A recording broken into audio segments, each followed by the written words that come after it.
علی بھی اگلا سوال ہے، جامع ترمذی کی حدیث نمبر 2154 میں 6 طرح کے لوگوں پر لعنت کی گئی ہے، پلیز اس حدیث کی شرح اپنے الفاظ میں فرما دیں، کیونکہ علماء حضرات اس طرح کی باتوں پر کاؤنٹر کوسچن کرنے کی وجہ سے فوراً آگ بگولا ہو جاتے ہیں اور فوراً گستاخ بول دیتے ہیں۔ ہاں تو سب سے پہلے تو پھر علماء سے اعلان برات کریں نا، صحیح، اور ایک بار جھوم کے کہیں نا کہ نہ میں وابی نہ میں بابی، میں ہوں مسلم علمی کتاب۔ یہ بائی چانس میرے پاس مشکات کی پہلی جلد پڑی ہوئی ہے، جی، اس میں بھی یہ حدیث موجود ہے۔ یہ میں نے کافی دفعہ بیان کی ہے، لیکن کبھی میں نے اس کو اس طرح ڈیٹیل سے نہیں بیان کیا۔ یہ جو کہ اب سوال آ گیا ہے تو میں یہ جناب تقدیر والے چیپٹر میں نا مشکات میں 109 ہے یہ حدیث جو ہے جی وہ ترمذی میں 2154 ہے، صحیح ابن حبان میں بھی موجود ہے، اور امام حاکم بھی لے کے آئے ہیں، اور امام ذہبی نے بھی موافقت کی ہے، شیخ زبیر علی زئی صاحب نے بھی اس حدیث کو صحیح کہا ہے۔ سید عائشہ سلام اللہ علیہا بیان کرتی ہیں کہ رسول اللہ صلی اللہ علیہ وآلہ وسلم نے فرمایا 6 قسم کے لوگوں پر میں نے لعنت کی اور اللہ نے بھی لعنت کی، اور ہر نبی کی دعا قبول ہوتی ہے، یعنی اللہ کی بھی لعنت ہے اور نبی کی بھی لعنت ہے، اور یہ لعنت قبول شدہ لعنت ہے۔ استغفر اللہ۔ پہلا وہ شخص جو اللہ کی کتاب میں اضافہ کر دیتا ہے۔ صحیح، اللہ کی کتاب میں اضافہ کیا ہے؟ اگر کوئی اضافے سے مراد لے کے جیسے جھوٹی حدیثیں گڑی گئی ہیں تو کوئی آیت گڑے گا؟ نہیں، وہ تو قرآن پاک میں واضح ہے، اِنَّا نَحْنُ نَزَّلْنَا الذِّكْرَ وَإِنَّا لَهُ لَحَافِظُونَ۔ اس الذکر یاد دہانی کو ہم نے نازل کیا، ہم اس کی حفاظت کرنے والے ہیں۔ وہ تو قرآن خود کہہ رہا ہے کتاب اللہ میں اضافہ کرنے والا وہی ہے جو سورۃ الحجرات کے اندر آیا ہے۔ وہ اضافہ کیا ہے؟ سورۃ الحجرات کی جو شروع کی آیات ہے نا جی، اعوذ باللہ من الشیطان الرجیم بسم اللہ الرحمن الرحیم، پارہ نمبر 26 کے اندر، یا ایھا الذین آمنوا لا تقدموا بین یدی اللہ ورسولہ، اے ایمان والو مت آگے بڑھا کرو اللہ اور اس کے رسول سے، واتقوا اللہ، اللہ کا تقوی اختیار کرو، ان اللہ سمیع علیم، بے شک اللہ تعالیٰ سننے والا علم والا، یعنی اللہ اور اس کے رسول سے آگے مت بڑھو۔ کیا مطلب؟ کہ جتنا اللہ اور رسول نے بتایا ہے اسی کو دین مانو، اس میں خود سے ایڈیشن نہ کرو، بدعت جاری نہ کرو۔ کتاب اللہ میں بھی اضافہ یہ ہے کہ کتاب اللہ میں ایاک نعبد و ایاک نستعین آیا ہے، اے اللہ تیری عبادت کرتے ہیں، تجھی سے مدد مانگتے ہیں، اور ظاہر ہے کہ ظاہری اسباب کا ذکر نہیں ہے اس میں، وہ تو جائز ہے، وَتَعَاوَنُوا عَلَى الْبِرِّ وَالتَّقْوَى وَلَا تَعَاوَنُوا عَلَى الْإِثْمِ وَالْعُدْوَانِ، یہ دعا والا معاملہ ہے۔ لیکن کیا کرتے ہیں یہ ادھر تو لکھ دیتے ہیں، نیچے ساتھ پھر لکھتے ہیں شرع، جس کو میں کہتا ہوں شر پھیلا رہے ہوتے ہیں، اور وہ کہتے ہیں یہ جو ہے نا اس سے جو ہم بزرگوں سے بھی مانگتے ہیں وہ پیچھے تو اللہ ہی ہوتا ہے جی۔ اچھا جب ہم کہتے ہیں آپ کے بزرگوں نے یہ تعلیمات دی ہیں حدیث میں، تو یہ وہ کہتے ہیں پیچھے تو نبی علیہ السلام ہی ہے، اللہ بھی پیچھے، نبی بھی پیچھے، اگے تسی بابے، ان کو بیک فٹ میں کر دیا، پیچھے اللہ رسول کوئی نہیں ہے، ان کے پیچھے شیاطین ہے۔ تو یہ جب قرآن کی آیت کی تفسیر کو کاؤنٹر کرتے ہیں تو وہ کتاب اللہ میں اضافہ کرتے ہیں، اور بخاری مسلم میں حدیث ہے میری امت میں وہی خرابیاں پیدا ہوں گی جو یہود و نصارہ میں ہوئی تھی اگلے لوگوں میں، قدم با قدم بالشت بر بالشت، حتیٰ کہ اگلے لوگوں میں سے کوئی گوہ کے سراغ میں داخل ہوا، میری امت بھی وہی کام کرے گی۔ صحابہ نے پوچھا یہ اگلے لوگوں سے مراد یہود و نصارہ؟ آپ نے فرمایا وہ نہیں تو اور کون ہے؟ یہود و نصارہ کی جتنی خرابیاں قرآن اور سنت میں آئی ہیں وہ سب کی سب اس امت میں منوان پوری ہوں گی اجتماعی طور پر۔ اس سے مراد فیشن نہیں ہے، کیونکہ جامع ترمذی میں حدیث ہے غزوہ حنین کے موقع پر نبی علیہ السلام ایک جگہ سے گزر رہے تھے، اور راستے میں ایک درخت آیا جہاں مشرکین عرب اپنے جنگ میں فتح پانے کے لیے اس کے ساتھ اپنی تلوار کو لٹکاتے تھے تھوڑی دیر کے لیے، اور ان کا عقیدہ تھا کہ اس سے فتح ہو جاتی ہے۔ تو صحابہ نے کہا یا رسول اللہ آپ بھی ہمارے لیے ایک درخت مقرر کر دیں، ہم بھی اس پہ تبرک کے لیے تلواریں لٹکائیں۔ وہ ذات انوات اسے کہا جاتا تھا۔ آپ فرمایا سبحان اللہ، اللہ پاک ہے، یہ کتنی بڑی بات تم نے کر دی۔ اس میں محذوف تھا عما یشرکون، اس شرک سے جو یہ بات کی تم نے، اور تم نے تو وہی بات کر دی جو حضرت موسیٰ علیہ السلام کے ماننے والوں نے کہا تھا کہ اے موسیٰ علیہ السلام ہمارے لیے ایک بت مقرر کر دیں، ہم اس پہ اعتکاف کریں، یعنی اللہ کو تو ہم دیکھ نہیں سکتے۔ سورۃ الاعراف آیت نمبر 138 حضور نے تلاوت کی، آپ نے فرمایا تم نے تو وہی کام کیا ہے، انہوں نے بچڑے کو خدا بنایا تھا، تم کہہ رہے ہو درخت مقرر کر دیں، حالانکہ درخت انہوں نے عبادت کے لیے مقرر نہیں کروانا تھا، صرف برکت کے لیے۔ اور آج بھی آپ کی امت جو ہے نا وہ ٹاکیاں باندھ رہی ہے درختوں پہ، کام پھر بھی چک کے رکھے ہے۔ وہاں پہ آپ نے فرمایا تھا کہ تمہارے اندر وہی خرابیاں پیدا ہوں گی جو اگلوں میں، کیونکہ یہاں پہ بریلوی مولوی کہتے ہیں اگلوں سے مراد فیشن ہے۔ فیشن نہیں سر، اس حدیث کا شان نزول کہہ لیں یا مقام فرمان ترمذی میں موجود ہے، ایک شرکی ایکٹیویٹی پہ آپ نے فرمایا تھا۔ اب آپ ادھر آ جائیں، قرآن کا ٹیکسٹ تو اللہ نے محفوظ کیا تھا، لیکن اس کی تفسیر کے اندر مولوی گھس گیا، اتنی تفسیریں لکھ کے مر گئے ہیں، بابوں کو پکارتے ہیں، حالانکہ قرآن میں لکھا ہوا ہے کہ اللہ کو پکارنا۔ جی تو یہ کتاب اللہ میں اضافہ اور تعریف کرنے والے، میں خیر اس ٹاپک پہ صرف ایک اس حصے پہ ہی نہ 1 گھنٹہ بول سکتا ہوں، اتنا ہی کافی ہے۔ دوسرا ہے جی اللہ کی تقدیر کو جھٹلانے والا، یعنی امت میں 2 فرقے ہیں نا، قدریہ وہ ہیں جو تقدیر کا انکار کرتے ہیں، جبریہ وہ ہیں جو کہتے ہیں انسان مجبور محض ہے۔ اہل سنت کا منہج درمیان میں ہے کہ کچھ چیزوں کا اللہ نے ہمیں اختیار دیا ہے، کچھ میں ہمارا کوئی اختیار نہیں، یعنی میں اپنے ماں باپ چوز نہیں کر سکتا، اپنی رنگت، اپنا جسم، ڈیل ڈول، اور اسی طریقے سے میں اپنی زندگی کی لینتھ، یہ سب اللہ نے مقرر کی ہوئی ہے۔ ہاں نیک اعمال جو اللہ نے مجھے حکم دیا ہے وہ میں چوز کر سکتا ہوں، اس کا اللہ نے مجھے اختیار دیا۔ انا ہدینہ السبیل اما شاکرا و اما کفورا، ہم نے ہدایت کا راستہ واضح کر دیا ہے، چاہے تو ناشکری کی روش اختیار کرو، خواہ جو شکر گزاری کی روش۔ تو تقدیر میں وہ چیزیں داخل ہیں جن کا آپ کو حکم نہیں دیا گیا، آپ اس کے پابند ہیں، گیون سرکمسٹانسز، شاکلہ جسے کہا جاتا ہے، اور باقی چیزیں آپ کے اختیار میں۔ تو تقدیر کا انکار کرنے والا بھی، وہ تو ابو داؤد میں حدیث ہے، میری امت کے مجوس ہیں، مر جائیں جنازہ نہ پڑھو اور بیمار ہو جائیں عیادت نہ کرو، جو تقدیر کے منکر ہیں۔ اور صحیح مسلم میں عبداللہ بن عمر فرماتے ہیں کہ اگر یہ احد پہاڑ کے برابر سونا بھی خیرات کر دیں جو تقدیر کے اچھے اور برے ہونے پر ایمان نہیں لاتے، یعنی اچھائی اور برائی تکلیف اللہ کی طرف سے ہی آتی ہیں، اللہ نے ہی تقدیر میں چیزیں لکھی ہوئی ہیں، جس طریقے سے وہ ایگزیکیوٹ ہونی ہے، کرتا انسان ضرور خود ہے، لیکن اللہ تعالیٰ کے علم میں پہلے سے ہے۔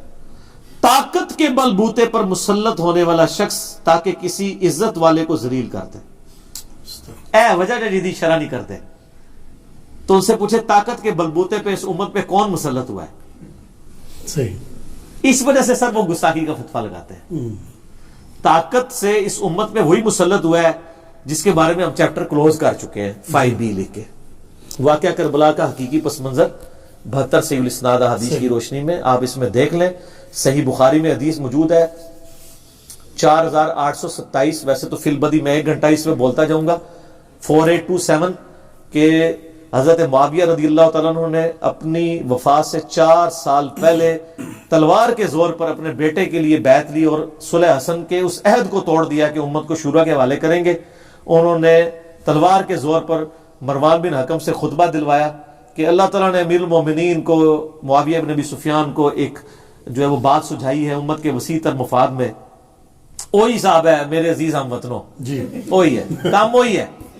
تو امت کے وسیع تر مفاد کے اندر وہ چاہتے ہیں کہ اپنے بعد اپنے بیٹے کو نامزد کر دیں، ٹھیک ہے۔ یہ پوری پھر حدیث سنن نسائی الکبریٰ میں بھی مستدل الحاکم میں ملتی ہے، جیسا کہ ابو بکر نے بھی تو عمر کو کیا تھا۔ عمر کو ابو بکر کا بیٹا تھا، دیکھو کڈی بڑی کہانی کرائی، کہانیاں ادو بھی لوگ کراندے سن۔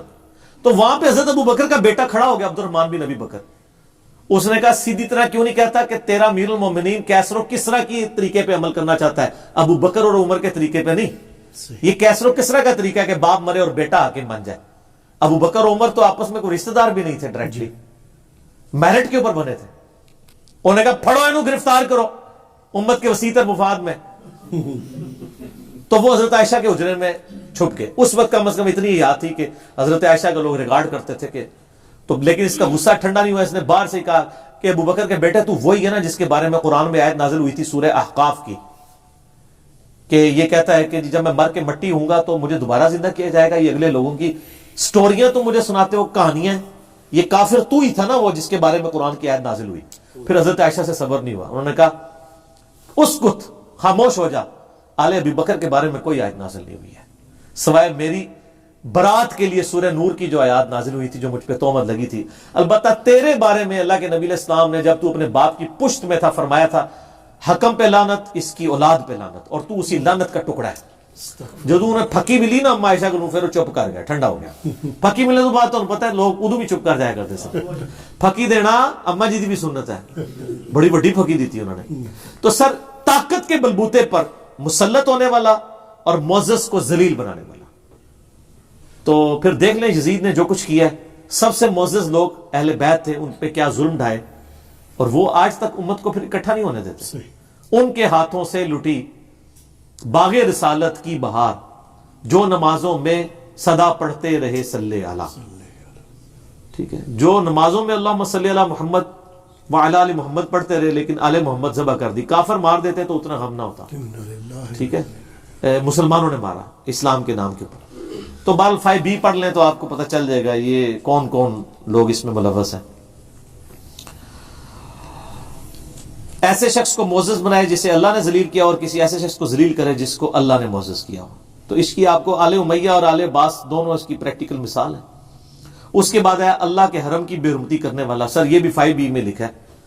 اللہ کے حرم کی بے حرمتی ہم نے تو اپنی زندگی میں ہوتے کوئی نہیں دیکھی ہے, سوائے ایک وہ سعودیہ میں جو واقعہ ہوا تھا تو جو پاکستانی فوج گئی تھی اور وہ قبضہ انہوں نے کر لیا تھا.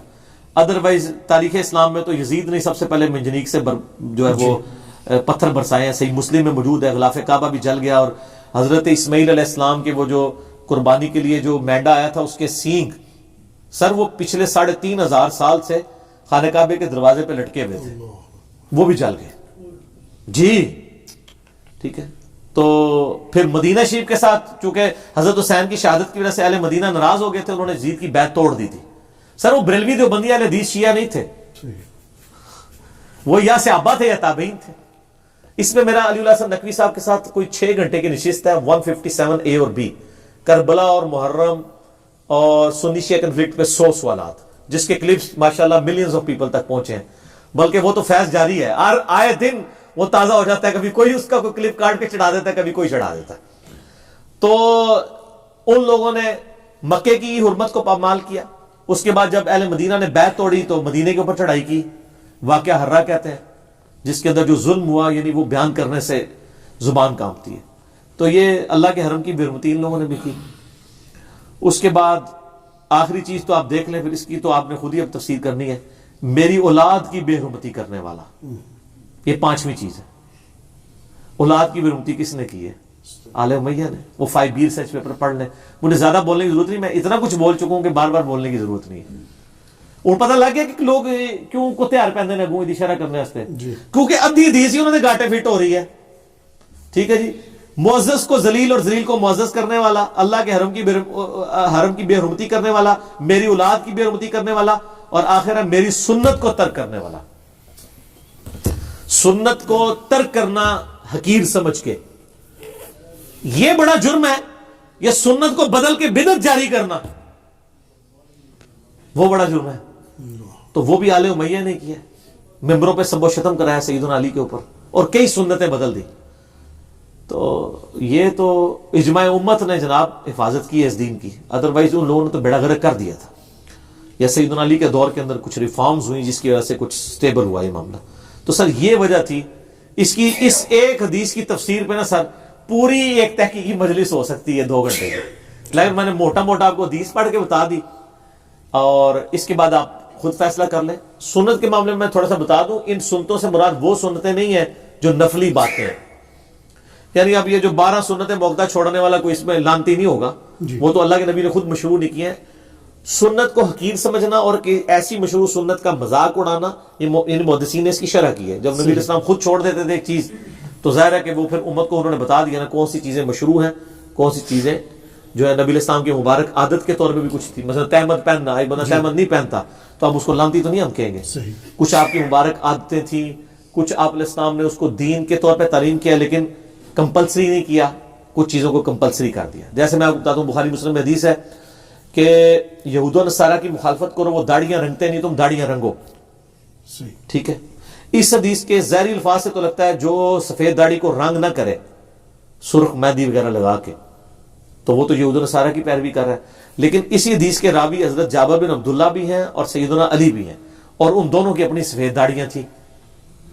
تو اس سے بھی محدثین نے کہا کہ اگر صحابی خود عمل نہیں کر رہا, مراد یہ ہے کہ یہ سرخ داڑھی کی صرف ترغیب ہے, اگر کوئی سفید بھی رکھنا چاہے تو رکھ سکتا ہے. ٹھیک, یہ جو ترغیب ہے یہ ایک افضلیت کے طور پہ ہے, کمپلشن کے طور پہ نہیں ہے. ٹھیک ہو, جزاکم.